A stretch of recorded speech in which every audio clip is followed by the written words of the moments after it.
Hello again friends, this Sunday afternoon I am back with a video on the career, and this is not the first time I am doing a video on career. I have done at least couple of videos before, but the focus in those videos was on the divisional chart, the Shamsha, the D10 chart, right? But this video is about correcting one of the fundamental mistakes we make while trying to figure out the career of a person. And we'll do that with an example, as I do in all my videos. The date of birth is 14th November 1981, 17:30, 5:30 in the evening, Kolkata, the city in India.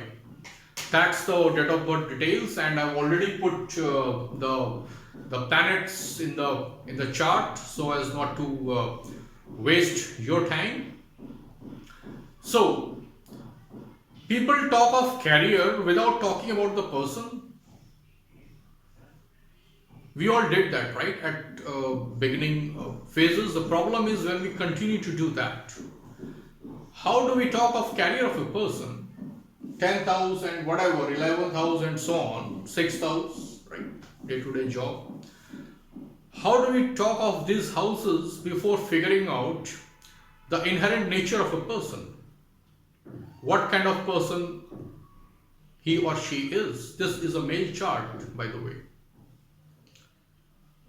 You have to understand what kind of thoughts occupy this person. How is he wired to think in his conscious self? In the conscious mind, how do you think?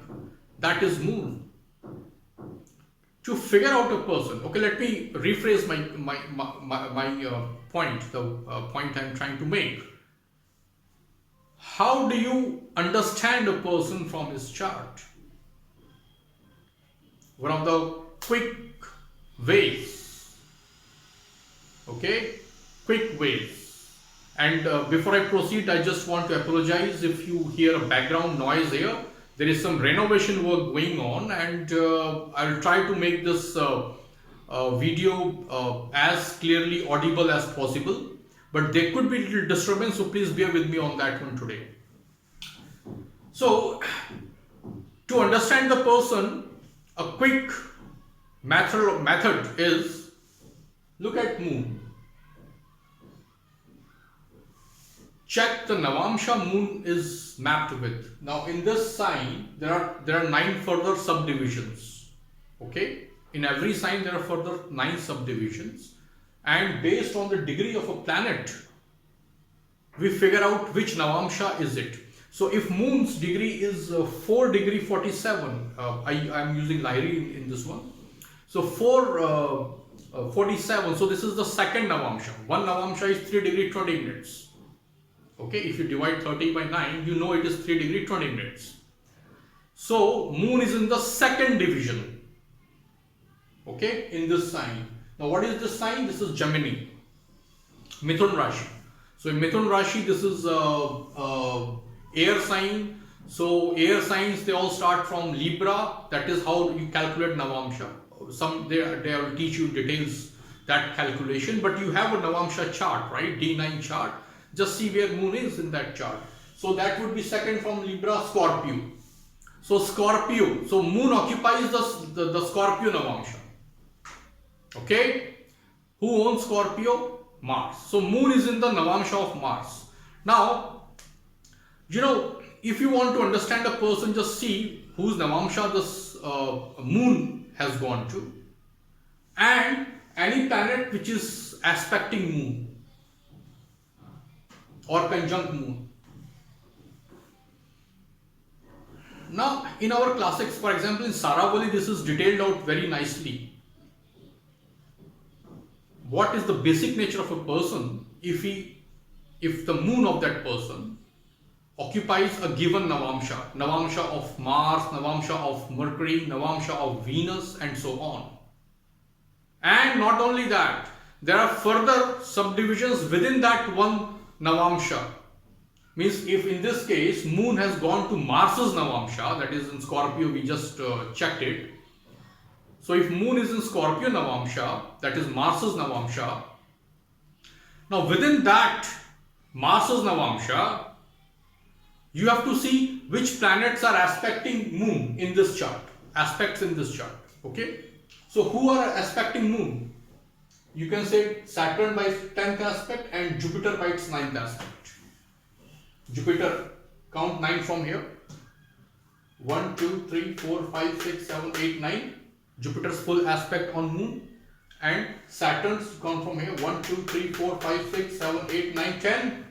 So Saturn by 10th aspect and Jupiter by 9th aspect. And these are full aspects of planets, right? These two planets. So they are aspecting moon. Now this would drastically change.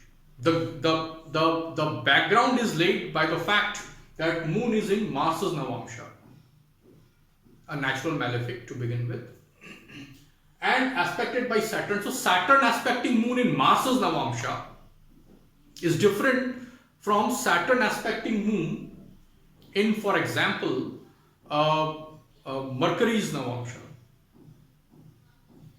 But it is not visible here in this chart. People talk about Saturn aspecting, Jupiter aspecting, and the stories are created out of just this fact. But that is not the foundation of it. The foundation is moon is in the Navamsha of Mars. Now you talk.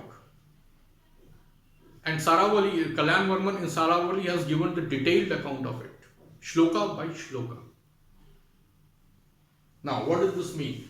Now, if moon occupies Mars's Navamsha and Saturn aspects moon, now this is something very specific and laser guided. You got to understand this person. This person would become cunning and deceiving. And if Jupiter is aspecting moon in Mars's Navamsha, in fact Jupiter's aspect on moon in most of Navamshas is very good. Okay, out of the box, it's very good. So in this case, this person would become someone who has credibility, knowledge, who enjoys the, in the classical language, king's confidence. So who is king today? The top bosses in the companies, okay? The top bosses in the company, in the organization. So you enjoy their confidence and you are cunning and deceiving. Now that's a great power in a materialistic sense. Okay, he can go to places. That's the kind of world it is today. Okay. Now,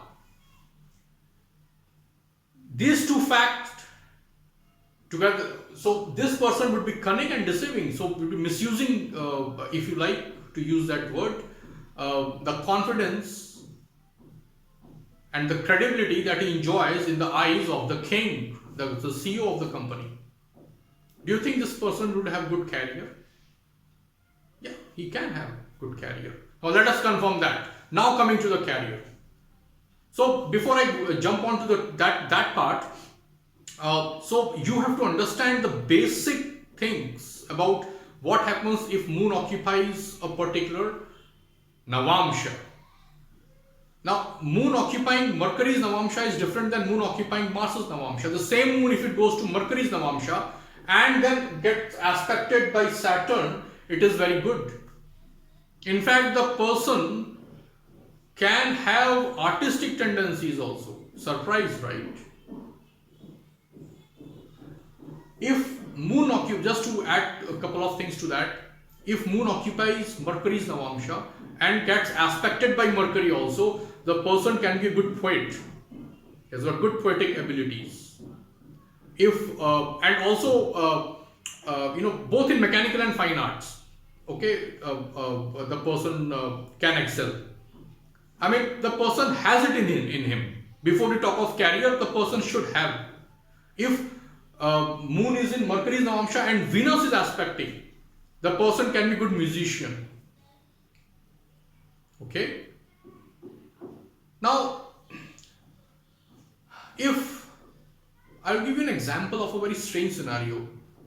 If moon occupies Venus's Navamsha, means if it is in the D9 chart, if it is in Libra or in Taurus, it's in Venus's Navamsha.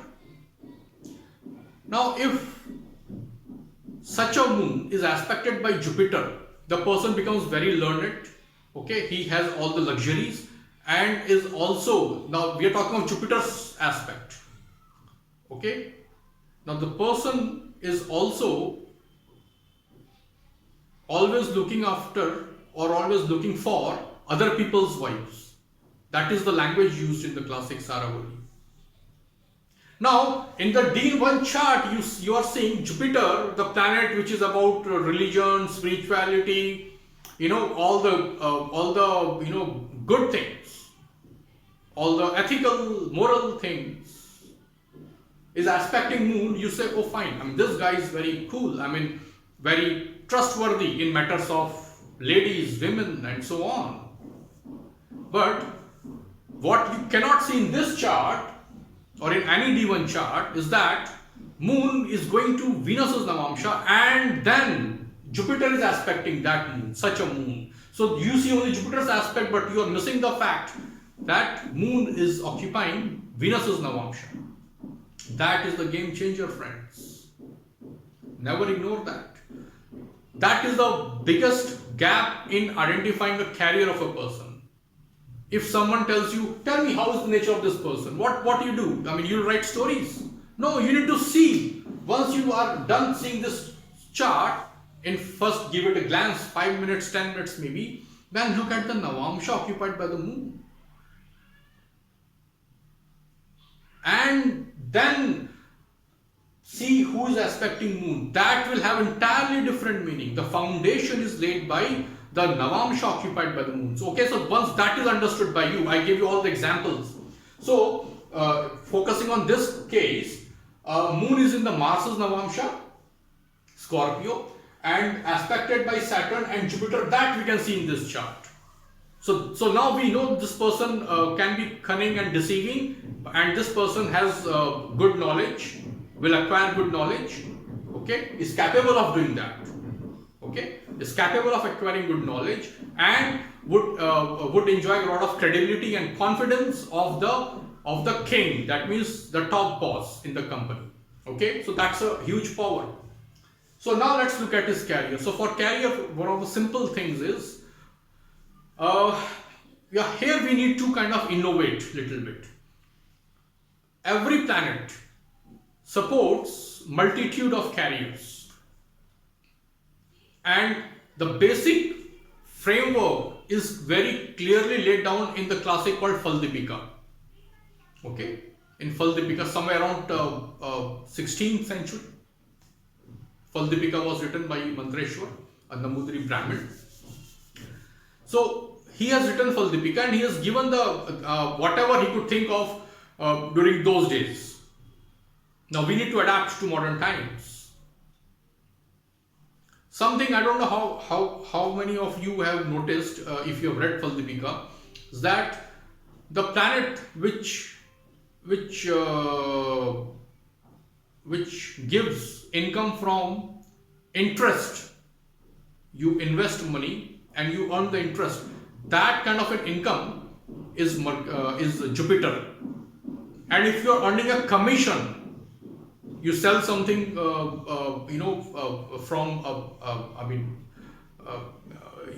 you understand what is commission, right? I mean, you connect the buyer and the seller and you earn a commission. That is Mercury's earning. And you see what's happening in the world today. People are earning a lot of commissions and they are making millions and billions or whatever small quantity of money. And the other big money earner is interest. So if you put money somewhere, okay, whatever interest you are earning, it's Jupiter's earning. So commission is Mercury and interest is Jupiter. Now this opens the plethora of all the possible professions for you. Now all you have to do is that identify that planet who is going to give you bread, the profession, because from there only you earn the bread. Let's look at it. Moon. Who is 10th from the moon, or rather which is 10th from the moon? Which house? From moon, 10th house is 7, 8, 9, 10. This one. This 11th house is 10th from moon. Who is the lord of this house? Do you see Pisces? Who is Lord of Pisces? Jupiter. So now what you have to see is which Navamsa Jupiter is mapped to. Where has Jupiter gone in the D9 chart? So where Jupiter has gone in D9 chart? Again Scorpio. Scorpio. The degree of Scorpio is second Navamsa, 351. So this is again what do you call? Air sign. So second from Libra would be Scorpio. So Jupiter has gone to Scorpio. Who is Lord of Scorpio? Mars. Mars will give him bread. Now not only moon, you have to see Lagna and Sun also. Whosoever is stronger. Which is stronger? No planet here, and Sun is conjunct 2 more planets. So this is strong. So check the 10th from Sun. 10th from Sun's position. Okay. 7, 8, 9, 10. This house. Third house. What is the sign here? Cancer. Who is Lord of Cancer? Moon. What is the Navamsha occupied by Moon? Again Scorpio. We saw that. Who is Lord of Scorpio? Mars. Mars, again, from two sides, Mars is showing up. It could have been different planet also. So these two planets will give the person his profession. This is chart of a male. So what is the profession this person is doing? Now, you know the planet now, Mars. Mars in 4th house.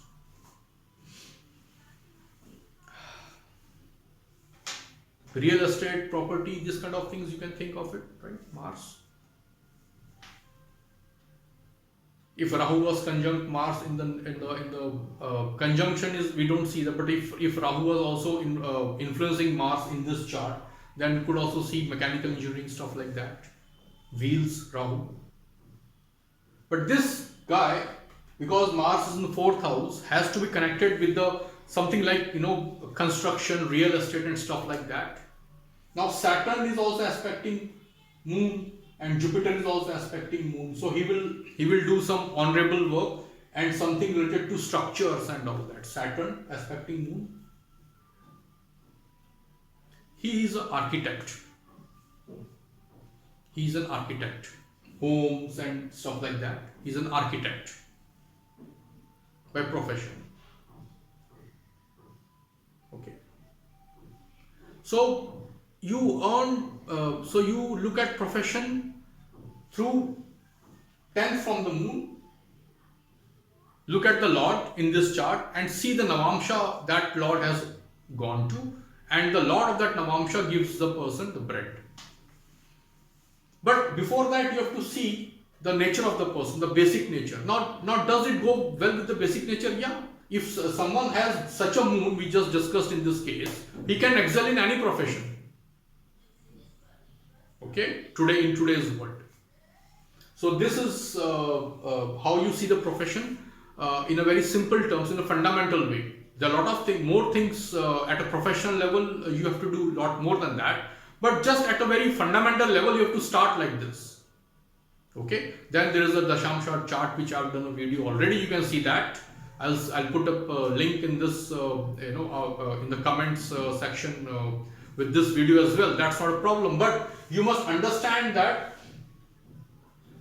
identify the planet who is giving bread to this person, and you have to understand the broad categories of the professions indicated by a planet, and the Jyotish classic called Faldipika has given a detailed account of that. You can read that.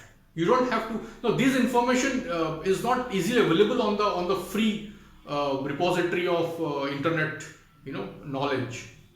People just rotate the same things they have read the other day, and they create a story out of it, add some own fantasy, and you have an article there. Read the classics. Read the classics. Okay, that is the best way to go. And if there was a planet here and Sun as well, so you'll see that there are 3 dimensions to that now. Now the strongest of these 3 planets would actually decide, but the other 2 planets will support that planet in matters of profession. How good this profession would be. So the strength of Mars becomes very important in this case. Strength of Mars. strength of Mars becomes very important in this chart. It's pretty strong, not in the friend's rashi, not bad at all. Aspecting the 10th house also, you see at the outset it is there. So Mars's aspect on 10th house in this chart will be good, because it has a responsibility of giving him the bread. Okay, so Mars's aspect on this house here, he enjoys good authority at workplace. Though he works from home, he works for an American multinational. He was freelancer for a long time and did well in that. And then he started working, under employment with an American company. He works from India and he works from home mostly. He has an office, but he doesn't have to go there on regular basis. He goes there only to attend some meetings. Mostly he's at home and he's working from home. So you can see from home, Mars is aspecting his 10th house. So Mars becomes very important planet for his career and profession. Another way to look at profession is this nakshatras. And problem with nakshatra is that people have created stories out of their fantasies. Everywhere you find, so much written about nakshatras, stars. Where are they getting it from? The classics are not very clear on this nakshatra. I don't know where they are creating these stories. I just don't understand. Of course, nakshatra is very important. But all these stories I find in the articles and in YouTube channels, where are they getting it? I don't know. I mean, have they done some meditation and they connected with the infinite intelligence, and they got I don't know what's the source. There are some classics, okay, where nakshatra is clearly laid out. I know that. But what I read from these people and I watch from these people, it doesn't go with what the classics have said about nakshatras. I'm surprised. And the nakshatra occupied by moon in this chart is Mrikshirsha. Okay, Mrikshira or Mrikshirsha. The 10th from it would be Chitra, I think, Chitra. The next nakshatra associated with Mars, right? So you see, Mars is so much controlling things in this person's career. And if you read the energies of Chitra, you'll again see that how architecture is beautifully. I think it is Chitra. Just get that confirmed, okay? I think it is Chitra. The 10th nakshatra from Mrikshira, okay? And that's it. That is how you do the career analysis, but not before you do the person analysis. You are looking career for this person, for God's sake. So understand the person, how the person's mind is wired to think, what kind of conscious thoughts dominate this person's mind. Once you understand that, okay, and I've told you how to do that, I've just given you very good clues to that. Once you understand that, look at the 10th from the moon, okay, the lord of that house, see the Navamsa occupied by that person, by that planet, and the lord of that Navamsa, okay, is the main career giver. And often you will see that that planet will have some association with the 10th house. It will be very interesting to see that planet's position in the Navamsa D9 chart. Very interesting. That's something I will talk about some other day, not today, because again this video will be like, maybe 1 hour video.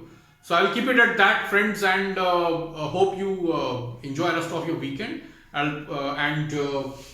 Any comments, anything you differ with what I told you, you are most welcome to share your logical views. Thank you.